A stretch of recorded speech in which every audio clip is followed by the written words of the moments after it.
Buenos días, hermanos. Que el Señor bendiga sus vidas en esta mañana, como lo ha estado haciendo en toda esta semana. Vamos a continuar en esta mañana. Me imagino que la mayoría de ustedes conoce el juego de mímica. Es uno de los juegos más graciosos, porque se trata de hacer una imitación, ya sea de un animal, de una canción, de un artista, etcétera, etcétera. Pero prácticamente en este juego no se permite hablar, ¿verdad? Simplemente es una representación con el cuerpo. Por ejemplo, si hoy nos dicen, bueno, ¿por qué no haces como un tigre? Nosotros con nuestras manos, con nuestros gestos, hacemos como haría un tigre atacando, ¿verdad? Entonces podríamos añadirle, haz como un tigre atacando, haz como un león persiguiendo a alguien, etcétera, etcétera. Es un juego muy conocido y me imagino que la mayoría de ustedes lo ha jugado o por lo menos lo ha visto. Pues bien, la Iglesia de Cristo debe hacer mímica, pero no como un juego, sino a lo que nos referimos que debemos hacer mímica es que debemos imitar la vida de nuestro Señor Jesucristo para parecernos más a Él día a día. La Iglesia de Cristo entonces, la Iglesia que ha sido elegido por Dios, debe hacer mímica, imitando el comportamiento de su Maestro, imitando el comportamiento de su Señor, de su Dios, ¿verdad? Y la vida cristiana no se trata de un juego, sí se trata de imitar a nuestro Señor Jesucristo. Y para poder continuar en esta mañana, aquí tengo escrito algunas preguntas en las que me gustaría que tú pensaras mientras escuchas este sermón. Piensa en estas preguntas que voy a mencionar a continuación. La primera pregunta que quiero que pienses es, ¿cómo llegó a ti el Evangelio? ¿Cómo llegó a ti el Evangelio? La segunda pregunta que quiero que pienses es, después de que llegó el Evangelio a tu vida, ¿a quién empezaste a imitar? ¿A quién empezaste a imitar día a día? ¿Y cómo ha sido probado tu fe? Después de recibir el Evangelio, empezaste a imitar a alguien, pero ahora, ¿cómo fue probado esa fe? ¿Si es genuina o es falsa? ¿Qué actitud muestras tú ante las tribulaciones? Otra pregunta que me gustaría que pensaran es, ¿eres ejemplo de los demás en tu forma de comportarte? Es decir, ¿tu vida es un ejemplo a otros, es un ejemplo a seguir? ¿Has experimentado una verdadera conversión? Después de experimentar esta conversión, ¿ahora a quién sirves? ¿A Dios o sigues en los mismos pasos? Y en esta última pregunta es si tú sigues esperando a tu Señor. Recuerda la promesa de Jesús, que Él va a regresar. Esta promesa sigue presente en tu vida, es decir, ¿tú sigues anhelando el regreso de nuestro Señor o ya no? Como ya ustedes saben, hemos estado estudiando la carta a los tesalonicenses y esta carta nos ha motivado en cierto sentido por lo que vimos hace 8 días. Hace 8 días vimos el primer capítulo, solamente los primeros 4 versículos. En estos primeros 4 versículos veíamos 3 formas en las que Pablo daba gracias a Dios. La primera forma en la que Pablo daba gracias a Dios era acordándose de la iglesia en sus oraciones, es decir, Pablo oraba por los miembros de la iglesia de Tesalónica. La segunda forma en que Pablo daba gracias a Dios era también acordándose del trabajo impulsado por la fe, motivado por el amor y cimentado en la esperanza de la iglesia de Tesalónica. Y la tercera forma mencionábamos que es el punto central de este texto. Dice Pablo, porque sabemos, hermanos, de vuestra elección. Es decir, Pablo sabe que la iglesia de Tesalónica fue elegida por Dios. Dios eligió a la iglesia de Tesalónica y hablábamos un poco de lo que es la elección incondicional de Dios. Y en esta mañana vamos a continuar con el mensaje de esta primera carta a los tesalonicenses en el capítulo 1 y vamos a ver los versículos 5 al 10. En estos últimos versículos vamos a ver dos ideas principales, pero divididos en 6 puntos. Esperemos que no tardemos mucho. La primera idea que vamos a ver en estos versículos es que el mensaje que habían recibido la iglesia de Tesalónica, como los mensajeros que la llevaron, eran dignos de confianza. La segunda idea que predomina en estos versículos es que la forma en que ellos recibieron el mensaje era prueba de que era una obra de Dios, era una obra del Espíritu Santo en la vida de los creyentes. Como ya mencionamos, esta mañana vamos a seccionar estas dos ideas en 6 puntos para ir entendiendo un poco más de lo que estamos hablando. Pero no olvidemos, no perdamos de vista que el texto principal de esta carta del capítulo 1 es el versículo 4. La iglesia de Tesalónica fue elegida por Dios.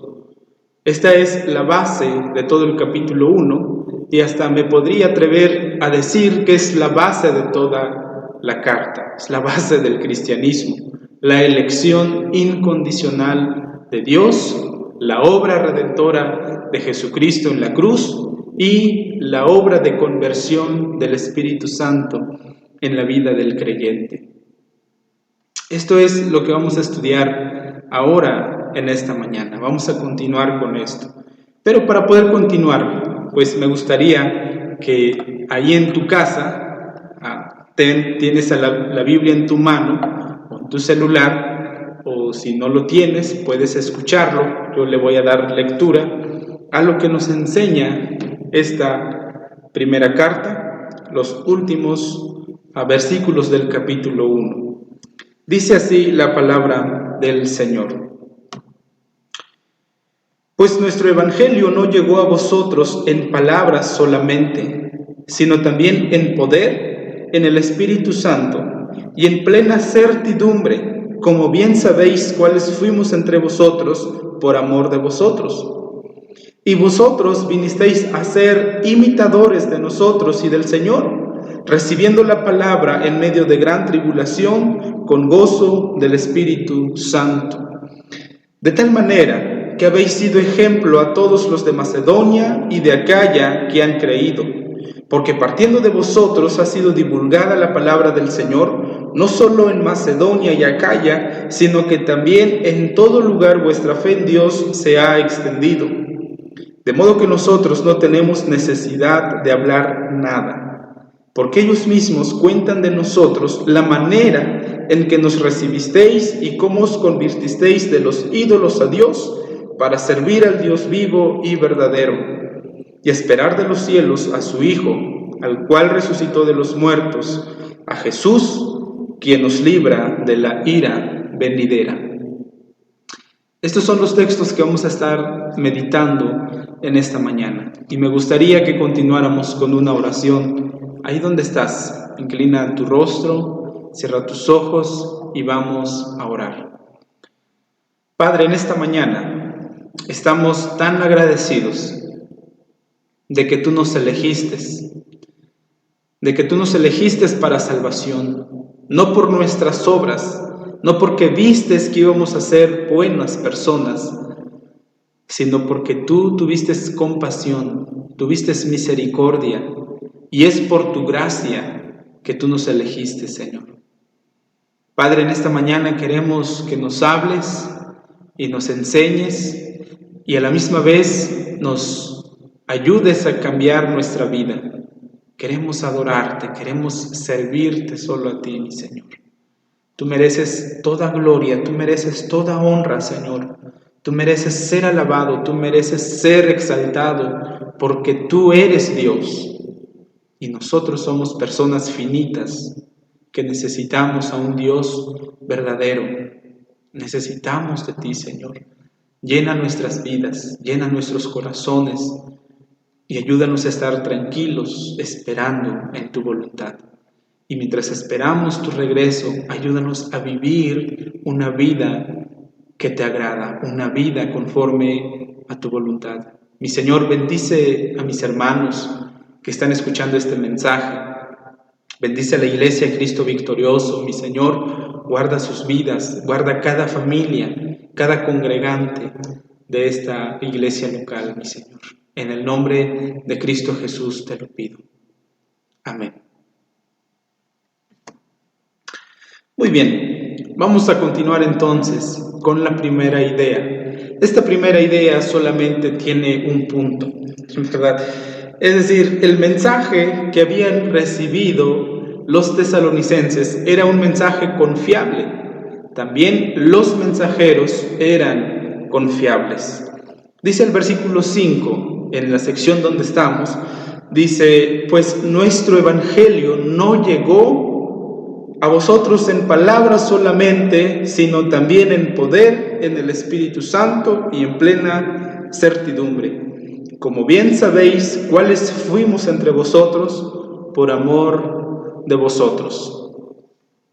La elección incondicional de Dios, del versículo 4, que mencionamos que ese es el texto principal, la elección incondicional de Dios nos muestra que el Evangelio llega con poder en el Espíritu Santo. Pablo dice que su Evangelio, que el Evangelio no llegó con simples palabras a la iglesia, a las personas, sino fue con poder en el Espíritu Santo. Y ese poder trajo convicción en la vida de los creyentes. Ahora nos preguntamos, ¿por qué es que el Evangelio llegó con poder ahí en la iglesia o en Tesalónica? El Evangelio tiene poder para derrumbar toda clase de maldad. El Evangelio tiene poder para derrumbar toda idolatría en el corazón de las personas. El Evangelio tiene poder para cambiar la mente y el corazón de las personas. El Evangelio, mis hermanos, tiene poder para derribar todo argumento que se levanta en contra de Dios. Por eso el apóstol Pablo le dice a la iglesia que el Evangelio llegó a ellos con poder, porque ese poder que viene de Dios, dunamis en el griego, ese poder que es motivado por el Señor, dice que cambió la vida de los tesalonicenses. En ese tiempo existían varios maestros, existían filósofos, existían maestros, pero Pablo dice, pero nuestra enseñanza no llegó a ustedes simplemente por sabiduría humana, ¿verdad? No llegó a ustedes simplemente por palabras, sino que el Evangelio, la buena noticia de salvación, llegó a ustedes con el poder del Espíritu Santo. No fue simplemente palabras, sino fue el Espíritu Santo de Dios quien estaba obrando a través del mensaje. Era el Espíritu Santo quien estaba trayendo convicción a sus vidas para que ustedes cambiaran y transformaran sus vidas. Por eso hacíamos esta pregunta, ¿cómo es que llegó el Evangelio a tu vida? A lo mejor fue por el testimonio de una persona, o a lo mejor escuchaste, ¿verdad?, el plan de salvación y creíste. Pero déjeme decirte que el Evangelio no llega a nosotros simplemente con palabras, ¿verdad?, como algo que se desvanece, como algo que se va, sino que el Evangelio llega con poder a nuestras vidas para cambiar nuestra actitud, para cambiar nuestra mente, para derribar toda idolatría de nuestro corazón, para derribar todo egoísmo, para crearnos nuevamente. Como Pablo le dijo a la iglesia de Corinto, que si alguno está en Cristo, nueva criatura es. Por eso el Evangelio llega con poder y Pablo está seguro de esta conversión. Y Pablo está seguro de que este Evangelio llegó con poder, dice, en el Espíritu Santo. Él no se amerita este poder. Él dice que este poder viene de Dios. Pero la segunda parte de esta idea, como mencionamos, que el mensaje, tanto como los mensajeros, eran dignos de confianza. El Evangelio llegó con poder también a la iglesia, porque Pablo dice, como bien sabéis, cuáles fuimos entre vosotros por amor de vosotros. Es decir, Pablo está diciendo, ustedes también vieron nuestra forma de comportarnos, ustedes también vieron nuestras vidas, y nuestras vidas reflejaban ese poder. Nuestras vidas reflejaban ese poder del Evangelio. Pablo está seguro de su testimonio. Pablo está seguro, ¿verdad?, de que su conversión fue genuina y de lo que él está predicando iba de acuerdo con su forma de vivir y su forma de comportarse. Por eso Pablo dice que el Evangelio llegó con poder porque ya el Espíritu Santo había obrado en él, ahora estaba obrando a través de él, ¿verdad? Este es el poder del Evangelio, mis hermanos, que el Evangelio obra en nosotros, el Espíritu Santo obra en nosotros y posteriormente el Espíritu Santo va a obrar a través de nosotros. Y eso es lo que estaba pasando en Tesalónica.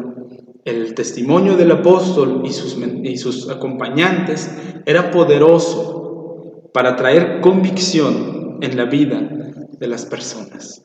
No eran personas hipócritas, ¿verdad? No eran personas que predicaban de amor y odiaban. No, dice Pablo, como ustedes saben cuánto les amamos y cómo les mostramos el amor de Dios, ¿verdad? Pero no solo les mostramos el amor de Dios, sino nosotros también les amamos a ustedes. Eso es lo que el apóstol Pablo está diciendo a la iglesia de Tesalónica. Continuando entonces, aquí cerramos la primera idea, ¿verdad? Que tanto el mensaje como los mensajeros son dignos de confianza. Vamos a entrar en la segunda idea y en esta segunda idea vamos a ver 5 puntos, ¿verdad? Vamos a ir mencionándolos conforme vayamos avanzando en los versículos. La segunda idea es que la forma en que ellos recibieron el mensaje era prueba de que es obra del Espíritu Santo, es prueba de que es obra de Dios. Versículo 6 dice, vosotros, vinisteis a ser imitadores de nosotros y del Señor, recibiendo la palabra en medio de gran tribulación con gozo del Espíritu Santo. ¿Por qué es obra de Dios el mensaje?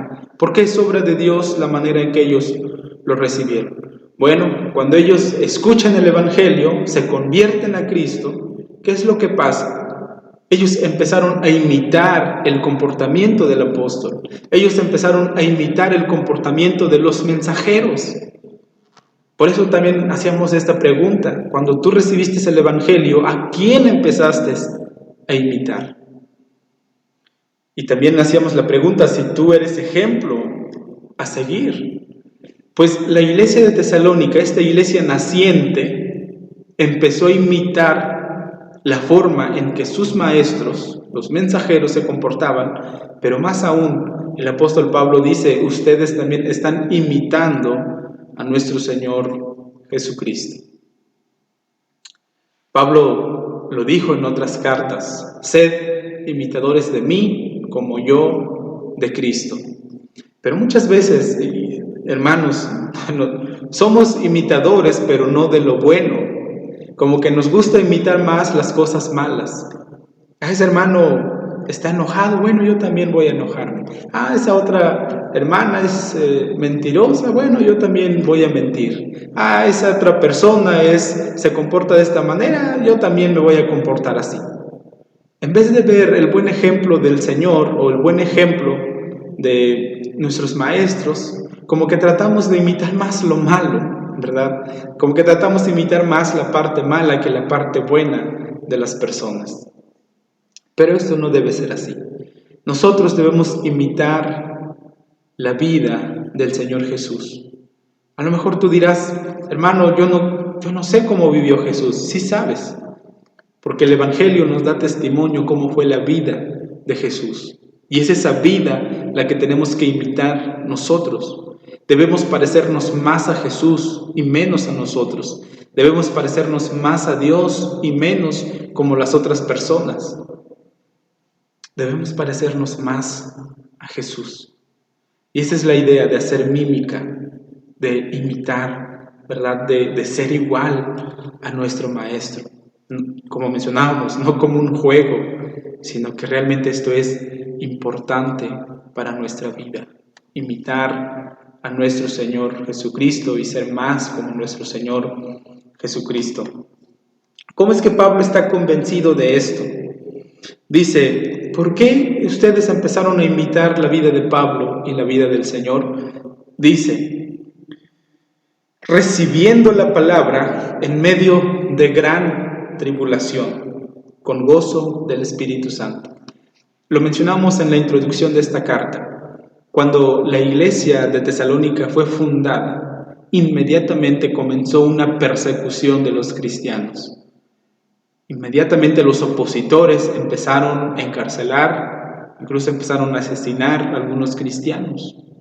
Ellos empezaron a sufrir. Esta idea de tribulación tiene que ver con una presión donde los cristianos no tenían libertad, no tenían derecho a poder vivir y expresar su fe públicamente, porque tenían esa presión de niegas a Jesús o mueres. Esa era la presión de ese entonces, y por eso el apóstol Pablo también dice que ellos imitaron al apóstol, porque en medio de esta gran tribulación, en medio de esta gran prueba, ellos recibieron la palabra a pesar de esta persecución. Pero ¿quién produjo esta convicción? Dice Pablo, el Espíritu Santo. El Espíritu Santo es el que produjo esta convicción en la vida de los creyentes. Dice, recibiendo la palabra con gozo en el Espíritu Santo. Aquí vemos la obra trinitaria, mis queridos hermanos. Vemos la obra redentora de Dios, la elección incondicional de Dios, ¿verdad? Podemos ver en el versículo 4 que Dios eligió la iglesia. Esa es la base, como mencionamos, la elección incondicional de Dios. Vemos la obra de Jesucristo en la cruz, ese era el mensaje, ¿verdad? El mensaje era: Jesús murió por tus pecados, Jesús resucitó, ahora cree en Jesús y vas a tener vida eterna. Y vemos al Espíritu Santo obrando, trayendo convicción en la vida de las personas. Esa es la obra de Dios, mis hermanos, esa es la obra trinitaria. Y por eso estamos en esta segunda idea, ¿verdad? De que en la forma en que recibimos el mensaje, sin duda que es obra del Señor. A pesar de tribulaciones, de pruebas, de diferentes circunstancias que pasamos, que atravesamos, el Señor está obrando en nuestras vidas, está trayendo convicción y está trayendo conversión a nosotros. Dios Padre nos elige. Jesucristo el Hijo muere en la cruz por nuestros pecados. El Espíritu Santo obrando ahora, trayendo convicción de pecado y sellándonos como garantía de nuestra salvación, como garantía de ser hijos de Dios. Qué maravilloso es saber que Dios está obrando en nuestras vidas. Hoy estamos bajo presión, pero no como los cristianos de ese entonces. No se compara, hermanos, con lo que estamos viviendo. La única condición de estos días es: no salgas de casa, punto. Pero tú puedes ver predicaciones, pero tú puedes alimentarte, tú puedes hablar de tu fe de manera virtual, tú puedes compartir con los demás cuando sales a comprar algo de comer, cuando sales a la tienda y compras comida y lo llevas a tu casa. Tú tienes libertad, mi querido hermano. La iglesia de ese entonces no tenía estas libertades. La iglesia de ese entonces no podía decir públicamente que era seguidor de Jesús, porque se le tomaba como traición por predicar o por proclamar a otro rey que no fuera el César. Pero no es nuestra situación. Pero sin duda está siendo probada nuestra confianza en Dios. ¿Qué tanto confías en el Señor? El versículo 7 dice, el versículo 7 y 8 van de la mano. Dice, de tal manera que habéis sido ejemplo a todos los de Macedonia y de Acaya que han creído, porque partiendo de vosotros ha sido divulgada la palabra del Señor, no solo en Macedonia y Acaya, sino que también en todo lugar vuestra fe en Dios se ha extendido. De modo que nosotros no tenemos necesidad de hablar nada. La elección incondicional de Dios hace de los nuevos creyentes un ejemplo a imitar. La iglesia de Tesalónica imita la conducta de Pablo y gracias a ello es que ahora ellos también son un ejemplo de los demás. Esta elección que el Señor hace a la iglesia, ¿verdad? La elección incondicional de Dios nos motiva a poder amar más al Señor, pero también a imitar a los demás. Pero no solo se queda ahí, ¿verdad? No solo se trata de imitar a Dios, sino que también se trata de que nosotros seamos ejemplo de fe, seamos un ejemplo que los demás puedan seguir, que los demás puedan imitar nuestra fe en el Señor, ¿verdad? Que los demás puedan imitarnos a nosotros. Así como la iglesia de Tesalónica, Pablo le está diciendo, estamos convencidos de que Dios los eligió. ¿Por qué estamos convencidos de que Dios los eligió? Porque su fe se escucha en todo lugar. En Macedonia y en Acaya, dice Pablo, ustedes han sido ejemplo de fe, de convicción, de conversión. Es un ejemplo a seguir. Por eso mencionábamos, ¿verdad?, en la pregunta, ¿tú eres un ejemplo a seguir? ¿Tú eres un ejemplo a imitar? Yo te pediría que lo consideres, que lo pienses, que lo analices, porque la palabra del Señor nos anima, ¿verdad?, a que nuestra fe debe ser una fe digno de imitar. No por nosotros, sino por la elección incondicional de Dios hacia nosotros. Que nuestra fe sea escuchada, que nuestro pueblo, que nuestra ciudad, nuestra colonia donde vivimos sepan quién eres, sepan quiénes somos, sepan que nuestra fe está activo, ¿verdad? Que podamos compartir con los demás el Evangelio. Que no sea una fe secreta, ¿verdad? Que no sea una fe, pues la gente ni sabe si soy cristiano, sino que sepan quién eres. Tu identidad no la escondas, porque Dios te ha dado la identidad de ser su hijo y ahora tú puedes compartir con los demás la esperanza del Evangelio, la esperanza de Cristo en estos días. Vamos a continuar. El versículo 9. Esta elección incondicional de Dios convierte al pecador, en el caso de los tesalonicenses, fue una conversión de los ídolos a Dios, ya que el Evangelio llegó con poder en el Espíritu, derribó la idolatría en la vida de la gente, el Evangelio los transformó, les dio propósito, el Evangelio los hizo útiles para servir al Dios verdadero. Dice el versículo 9, porque ellos mismos cuentan de nosotros la manera en que nos recibisteis, y dice Pablo, y cómo os convirtisteis de los ídolos a Dios para servir al Dios vivo y verdadero. Ahora aquí vemos un punto muy importante en la vida del creyente. Cuando Dios elige a las personas, escuchan el mensaje del Evangelio, de la muerte de Cristo, de la resurrección de Cristo, de la ascensión de Cristo, el Espíritu Santo obra en la vida de estas personas, de los que Dios eligió para convertirlos, pero ya no para ser igual. Dice Pablo, ustedes se convirtieron. ¿De qué cosa? De los ídolos. Ustedes dejaron la idolatría, ustedes dejaron esos dioses falsos que adoraban. Dice Pablo, ustedes los dejaron y ustedes se convirtieron y conocieron al Dios vivo y al Dios verdadero. Qué maravilloso es esto, hermanos, porque esta elección incondicional de Dios nos convierte para ahora poder servir a Dios verdadero. Si tú no has experimentado esta conversión, si los ídolos de tu corazón siguen ahí, el ídolo del egoísmo, el ídolo de la vanidad, diferentes ídolos que nos alejan de Dios, que nos alejan de las personas, que hace que nos estemos peleando el uno con el otro por cosas que no tienen importancia. Entonces tú necesitas experimentar esta conversión, porque tú necesitas que Dios derribe esos ídolos de tu corazón para que puedas servirle de la mejor manera.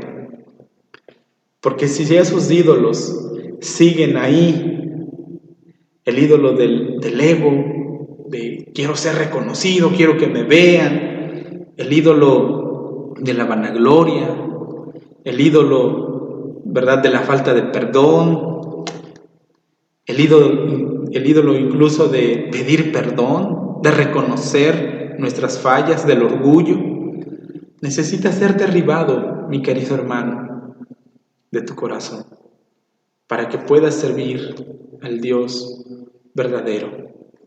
Vamos a ver un ejemplo ahí en el Salmo 115.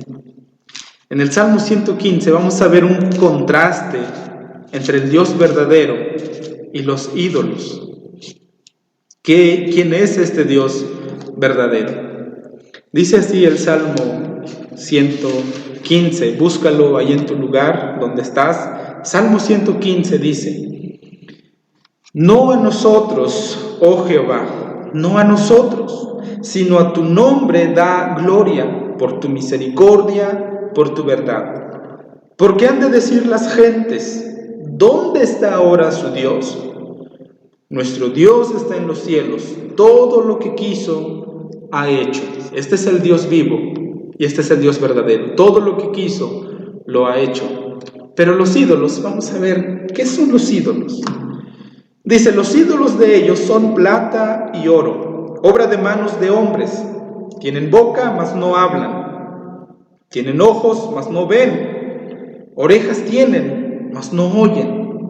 Manos tienen, mas no palpan. Tienen pies, pero no andan. No hablan con su garganta. Semejante a ellos son los que las hacen, y cualquiera que confía en ellos. Estos son los ídolos. Hay un contraste ahí entre el Dios vivo, entre el Dios verdadero y los ídolos que no tienen ningún poder.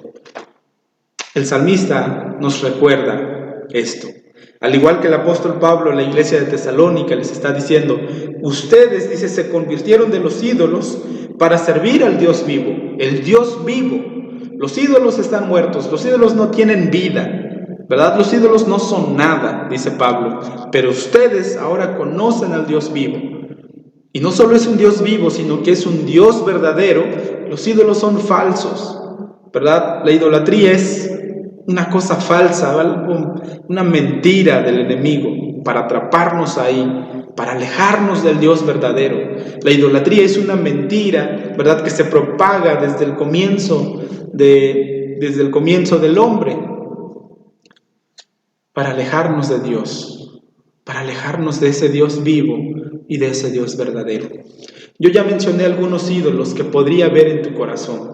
No necesariamente, ¿verdad?, una imagen, no necesariamente una estatua en tu casa, pero lo más probable sea un ídolo que te ha apartado, que te ha alejado de tu relación con Dios, te ha alejado de los demás, te ha alejado de tu comunión.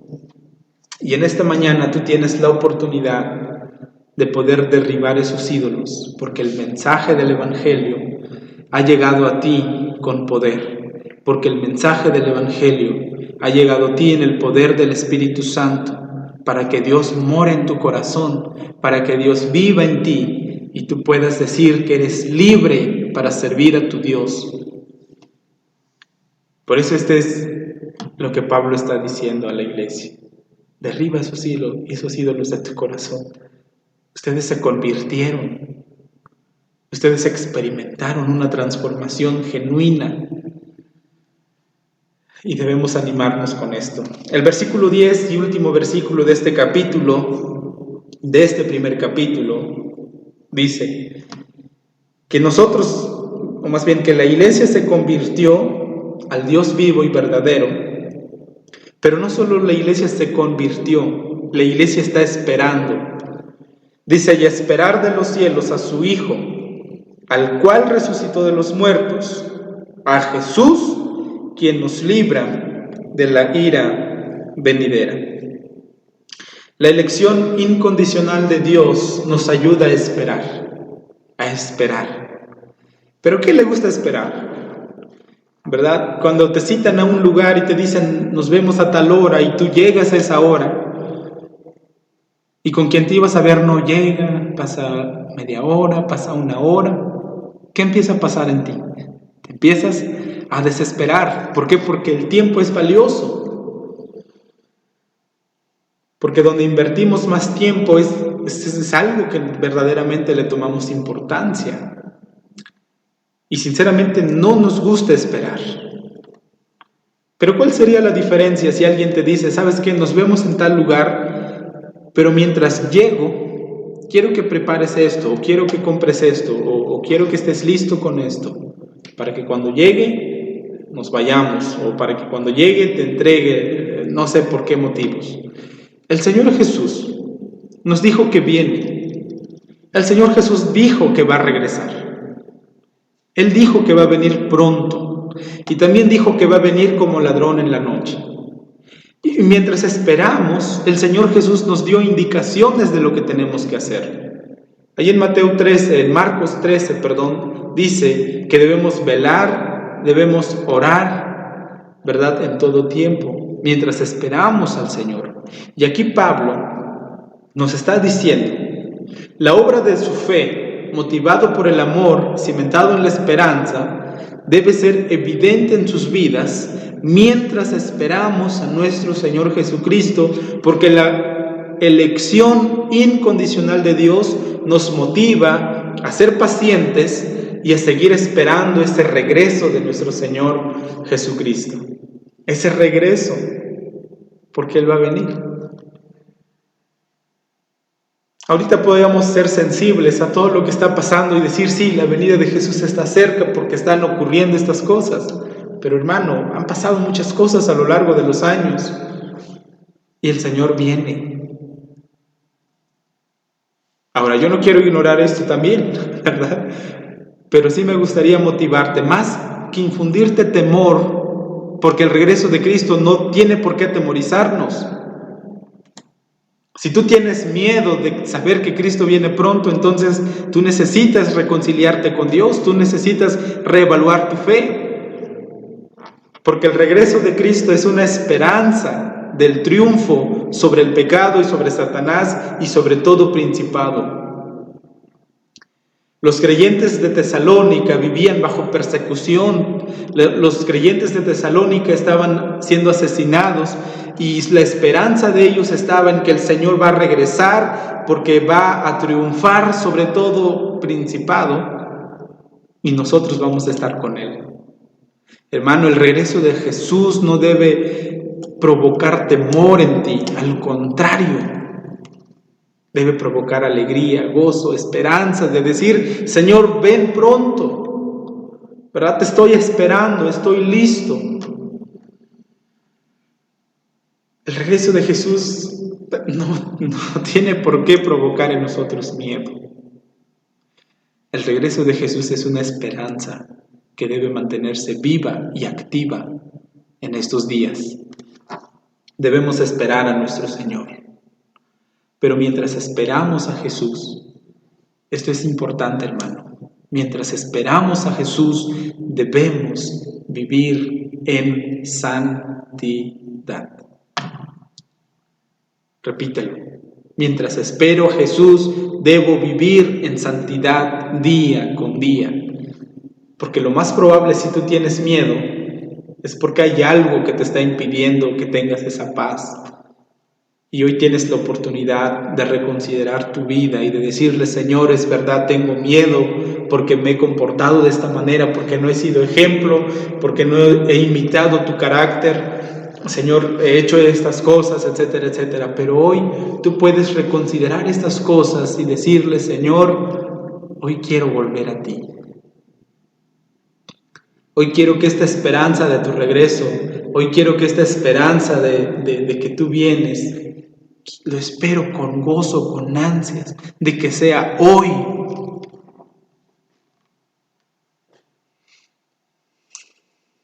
A lo mejor tú dices, es que acabo de terminar mi carrera, o lo sigo realizando.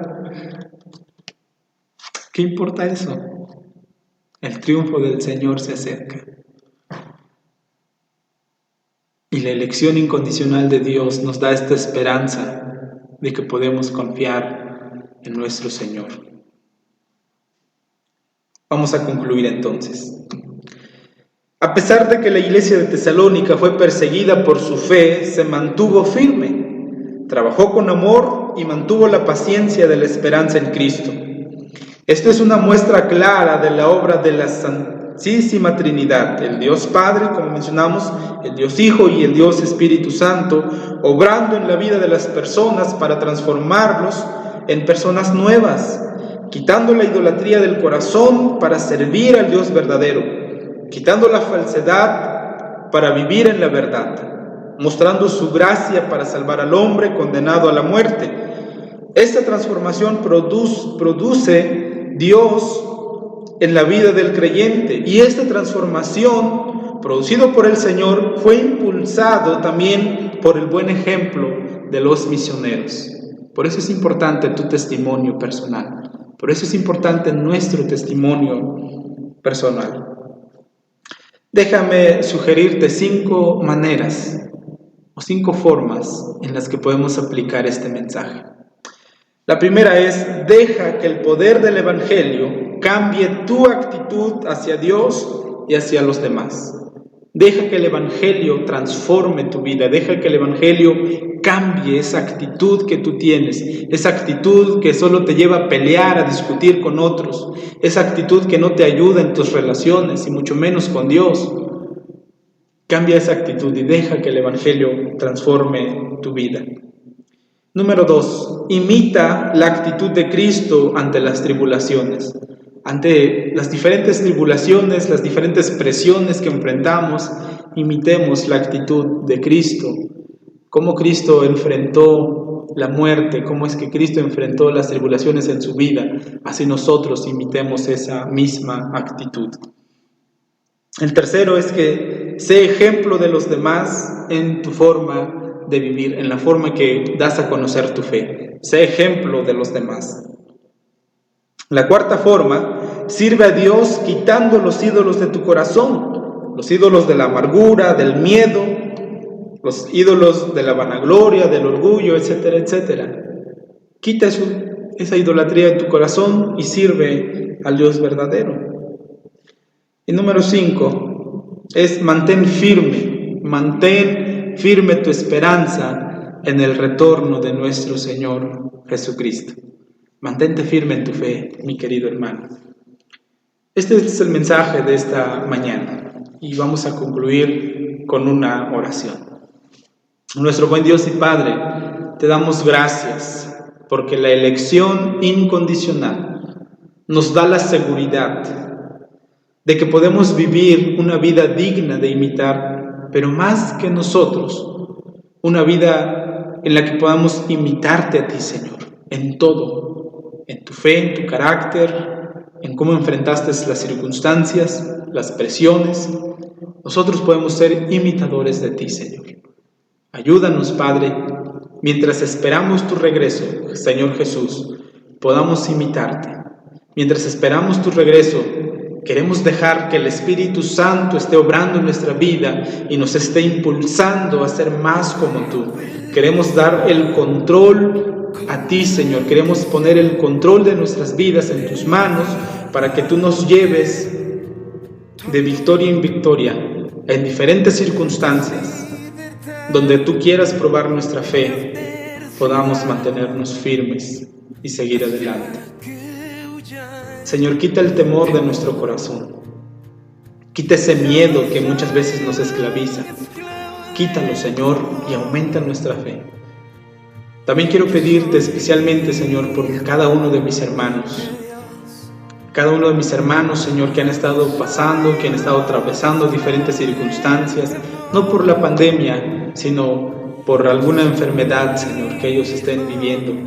Te pido, mi Señor, que tú los guardes, que tú traigas alivio a sus corazones, A mis hermanos que están enfrentando una crisis económica, bendícelos, Señor, suple sus necesidades. A los que tienen un empleo, a los que tienen un trabajo, Señor, sígueles bendiciendo, sígueles dando sabiduría, Señor, y que también podamos bendecir a los que lo necesitan. Padre, nos dejamos en tus manos, porque creemos en ti, porque confiamos en ti, en Cristo Jesús. Amén. Bien, amada Iglesia Cristo victorioso, que el Señor te bendiga, que el Señor te guarde, que el Señor haga resplandecer su rostro sobre ti y que el Señor te dé paz y el Señor te dé tranquilidad. Bendiciones.